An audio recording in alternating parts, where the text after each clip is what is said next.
Guys, आज हम अपना सेकेंड लेक्चर कंटिन्यू करते हैं जिसमें हम लैक ऑफ ग्रोथ का आगे वर्किंग पढ़ेंगे कि ग्लूकोज, लैक्टोज इन सब की प्रेजेंस में ई कोलाई या बैक्टीरिया कैसे वर्क करता है। एंड प्लीज देखने से पहले सब्सक्राइब और लाइक ज़रूर कीजिएगा क्योंकि हमें आपकी बहुत ज़रूरत है। और अब हम वीडियो की तरफ ध्यान देते हैं। अब हम इसमें क्या पढ़ेंगे कि अगर न्यूट्रिएंट मीडियम है, कोई न्यूट्रिएंट मीडियम है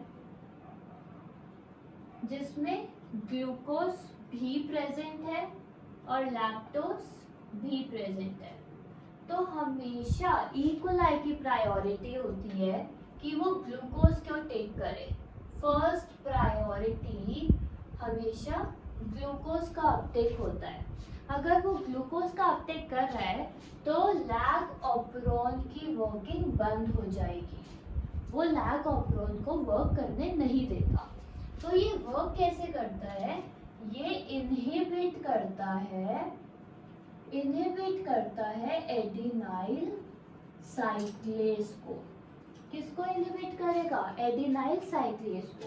अब एडिनाइल साइक्लेज का काम होता है एटीपी को कन्वर्ट करता है CAMP में। CAMP में कन्वर्ट कर दिया। CAMP जाके अपने प्रोटीन के साथ बाइंड करता है जिस प्रोटीन का नाम है CAMP एसोसिएटेड प्रोटीन। इस प्रोटीन के साथ जाके कौन बाइंड कर देता है? CAMP। और अगर ये इसके साथ जाके बाइंड कर जाएगा तो यहाँ पे इसकी साइट होती है, यहाँ पे ये एड ऑन हो जाता है। किसके ऊपर जाके? लैक्टोज के ऊपर, लैक्टोज ऑपरॉन के ऊपर जाके प्रमोटर से पहले वहाँ पे बाइंड कर देता है। बट ग्लूकोज तो ये पूरा साइकिल वर्क ही नहीं करने दे रहा। क्यों नहीं वर्क करने दे रहा? क्योंकि वो एडिनाइल साइक्लेज को इनहिबिट कर रहा है। अगर एडिनाइल साइक्लेज इनहिबिट हो जाएगा तो ये पूरी साइकिल भी इनहिबिट हो जाएगी। अगर ये पूरी साइकिल इनहिबिट हो जाएगी तो ये स्ट्रक्चर फॉर्म नहीं करेगा, इट विल नॉट फॉर्म। अगर it will not form, it will not going to bind on the lac operon. अगर लैक ऑपरॉन पे बाइंड नहीं करा जिसकी वजह से रिप्रेसर मॉलिक्यूल बनेगा, रिप्रेसर मॉलिक्यूल जाके ऑपरेटर पे बाइंड करेगा और वो पूरा ट्रांसक्रिप्शन रोक देगा। अब ये तो केस हुआ किसका? ग्लूकोज की प्रेजेंस में और लैक्टोज भी प्रेजेंट है। अब ऐसे हमारे पास कितने केसेस होते हैं? 4 केसेस होते हैं जिसके बेसिस पे लैक ऑपरॉन चलता है। मेन ये वर्किंग आपको समझ में आई गाइस कि CAMP क्या बना, उसकी वजह से क्या होता है, एडिनाइल साइक्लेज क्या है।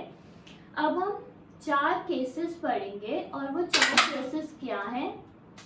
ये फर्स्ट केस में बोल रहा है glucose present but and lactose absent. इस केस में आप लोग क्या समझते हैं कि लैक ऑपरॉन वर्क करेगा नहीं करेगा? इस केस में लैक ऑपरॉन वर्क नहीं करेगा। क्यों नहीं करेगा? सबसे पहली बात, ये इनहिबिट कर देगा किसको? एडिनाइल साइक्लेज को। और ये एब्सेंट है तो रिप्रेसर जाके बाइंड कर जाएगा, बाइंड टू ऑपरेटर, जिसकी वजह से RNA pol will not able to transcribe नहीं कर पाएगा, ट्रांसक्रिप्शन नहीं हो पाएगा। ट्रांसक्रिप्शन नहीं होगा तो लैक ऑपरॉन वर्क नहीं करेगा, it will not work. It will not work. इसने वर्क नहीं करा और यहाँ से CAMP भी नहीं बना, CAMP भी नहीं बना, तो ये अपने ऑपरॉन पे जाके बाइंड भी नहीं कर पाएगा और यहाँ से लैक ऑपरॉन वर्क नहीं करेगा। अब हम सेकेंड कंडीशन देखेंगे जहाँ पे ग्लूकोज प्रेजेंट है और लैक्टोज भी प्रेजेंट है, दोनों कंडीशन हो सकती है। अब इस केस में क्या होता है, ई कोलाई हमेशा उसकी पहली प्रायोरिटी रहती है कि वो सबसे पहले ग्लूकोज को कंज्यूम करे। जैसे जैसे ग्लूकोज का डिस्ट्रक्शन या पूरा कंज्यूम करता जाएगा, फिर वो फाइनली किस पे आएगा, ई कोलाई लैक्टोज पे, क्योंकि उसको अपने खाने के लिए मेटाबॉलिज्म के लिए ग्लूकोज की रिक्वायरमेंट है। अब यहाँ से क्या होगा, CAMP नहीं बनेगा, सेम ऊपर वाला प्रोसेस जो ऊपर हुआ, बट यहाँ से क्या होगा, एलोलैक्टोज बनेगा जो रिप्रेसर पे बाइंड करेगा, इससे रिप्रेसर इनएक्टिव होगा। रिप्रेसर इनएक्टिव हुआ तो ऑपरेटर पे बाइंड नहीं कर पाएगा, ऑपरेटर पे बाइंड नहीं करा तो RNA Paul work easily work कर पाएगा और फाइनली लैक ऑपरॉन वर्क करेगा, इट विल वर्क। ठीक है, तो यहाँ से दो कंडीशंस फॉलो होती है। अब दो कंडीशंस कैसे फॉलो हुई वो हम यहाँ देखते हैं। मैंने बोला था कि ग्लूकोज भी प्रेजेंट है, लैक्टोज भी प्रेजेंट है, दोनों चीज प्रेजेंट है। अगर ग्लूकोज प्रेजेंट है तो फिर वो CAMP वो बनने नहीं देगा। अगर वो बनने नहीं दिया तो वो प्रोटीन से भी बाइंड नहीं करेगा, मींस नो बाइंडिंग। बाइंड नहीं किया तो फिर क्या होगा, वो लैक ऑपरॉन पे नहीं जाएगा, लैक ऑपरॉन पे भी नहीं जाएगा। बट यहाँ से क्या होगा, अगर ग्लूकोज जब तक पूरा खत्म नहीं होता तब तक लैक्टोज यूटिलाइजेशन नहीं होगा मीडियम से, और यहाँ से क्या बनेगा, एलोलैक्टोज बना, रिप्रेसर पे बाइंड करा, जो ऑपरेटर पे बाइंड नहीं कर पाएगा मींस वो इनएक्टिव हो गया। Finally RNA pol lac operon पे वर्क करने को पूरा रेडी है और फाइनली तीनों जीन बनेंगे और तीनों प्रोटीन बनेंगे, जो कि क्या थे, बीटा गैलेक्टोसाइडेज, लैक्टोज परमिएज और लास्ट हमने क्या पढ़ा था, थायोगैलेक्टोसाइडेज ट्रांसफरेज। तीनों नॉर्मली बनेंगे और तीनों नॉर्मली अपना वर्क करेंगे। जितना लैक्टोज पूरा मीडियम में प्रेजेंट है, they want to consume them. लेकिन क्यों, जब तक ग्लूकोज प्रेजेंट है तब वो नॉर्मल फंक्शन करेंगे, क्यों वो इतनी एनर्जी वेस्ट करे कुछ और ट्रांसक्रिप्शन या रेगुलेशन या पूरा जीन रेगुलेट करने में कितनी एनर्जी, कितनी ATP यूटिलाइजेशन होता है, वो कौन करना चाहेगा। हम कभी पैसे खर्च करना चाहेंगे, हम क्यों अपने पैसे फालतू में खर्च करेंगे जब तक हमारे पास पूरा बल्क में कुछ मटेरियल प्रेजेंट है।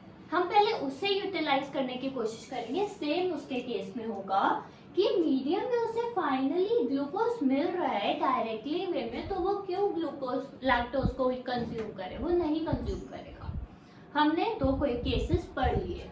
अब थर्ड केस हम किसका पढ़ेंगे,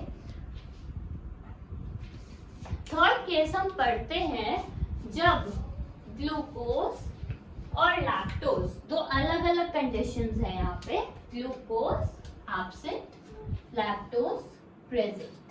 ठीक है, तो ये सारी कंडीशंस ऑपोजिट हो जाती हैं। यहाँ से क्या करेगा, एडिनाइल साइक्लेस वर्क करेगा ATP पे और उसको कन्वर्ट करेगा CAMP साइक्लिक CAMP। ठीक है, ये बाइंड करेगा किस पे, कैप पे। कैप क्या पढ़ा था हमने, CAMP एसोसिएटेड प्रोटीन।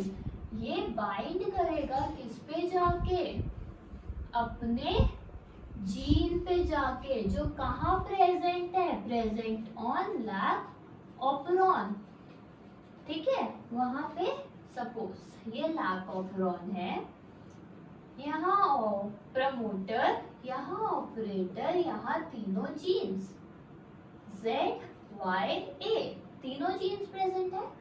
ये यहाँ पे बाइंड कर देगा कैप प्लस CAMP, ये किसको, ये मोर करता है कि क्या करता है, आप ज्यादा तेजी से काम करो और ग्लूकोज नहीं है, मुझे जल्दी जल्दी ग्लूकोज प्रोवाइड करो।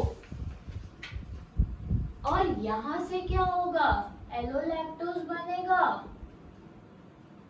यहाँ किस पे बाइंड करेगा, रिप्रेसर पे, रिप्रेसर इनएक्टिव होगा, इनएक्टिव हो गया तो क्या करेगा, फाइनली ऑपरेटर पे बाइंड नहीं कर पाएगा, प्रमोटर पे पॉलीमरेज आके बाइंड कर देगा और नॉर्मल सारी ट्रांसक्रिप्शन नॉर्मल mRNA बनेगा, उससे प्रोटीन बनेगा।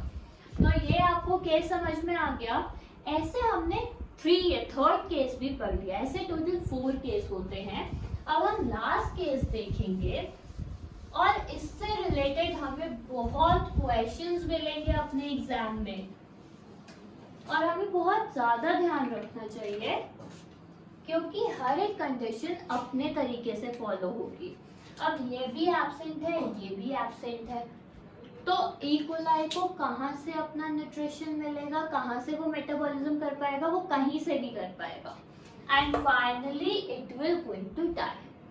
और हम नॉर्मली देखते हैं बीटा गैलेक्टोसाइडेज क्या करता है, जो Z जीन हमने देखी थी वो क्या बनाता था, बीटा गैलेक्टोसाइडेज, बीटा गैलेक्टोसाइडेज बना, इसके बारे में नहीं कर रहे, हम अलग चीज कर रहे हैं। बीटा गैलेक्टोसाइड क्या करता था, लैक्टोज को कन्वर्ट करता था ग्लूकोज प्लस गैलेक्टोज में और कुछ अमाउंट का एलोलैक्टोज भी बनता था ताकि जो ये पूरा लैक ऑपरॉन सिस्टम है वो कॉन्टिन्यूसली कॉन्सिक्यूटिव वे में वर्क करता रहे। जो लैक Z जीन है वो कभी पॉज नहीं होती, मींस 0 लेवल पे नहीं आती, कुछ ना कुछ माइन्यूट अमाउंट का वो वर्क करती रहती है। लाइक लीकी सिस्टम होता है, हमने लीकी चैनल्स पढ़ते हैं जिससे आर बार आयंस जाते रहते हैं। अब ये भी ऐसा है, जरूरी नहीं है कि इसको कुछ इंड्यूसर चाहिए कि मेरे को इंड्यूस करो, मेरे को मारो और मुझसे जीन बनाओ, ऐसा कुछ भी नहीं है। ये कुछ लिमिटेड अमाउंट में ये देते रहते हैं बीटा गैलेक्टोसाइडेज और ये क्या बनाता है, but in very limited amount, not huge amount, क्योंकि ये 0 कभी भी नहीं होता। आज का जो लेक्चर है हमने कंटिन्यू किया प्रॉपर लैक ऑपरॉन को हमने कंटिन्यू किया और इससे हमने क्या समझा जो आपको मेरे को लगता है प्रॉपर वे में समझ में आया होगा। हम नेक्स्ट क्लास में ट्रिप ऑपरॉन पढ़ेंगे एंड प्लीज गाइस बहुत ध्यान से कीजिएगा, ये बहुत इम्पोर्टेंट है। मुझे लगता है कि ये हर नेशनल लेवल के लिए बहुत हाई वेटेज रखता है, जो कि आपको ज़रूर ध्यान रखना चाहिए। एंड प्लीज़ मैं जाते हुए भी बोलते हुए जा रही हूँ, please like and subscribe my channel and hit on the bell icon so that आपको हमेशा हमारे चैनल के रिगार्डिंग पता चलता रहे कि हम कोई नई वीडियोस डाल रहे हैं या नहीं। एंड प्लीज़ अगर कोई भी डाउट हो तो do comment below so that मैं आपके कमेंट्स पढ़ के आपकी हेल्प कर सकूँ और आपको नई नई वीडियोस देती रहूँ।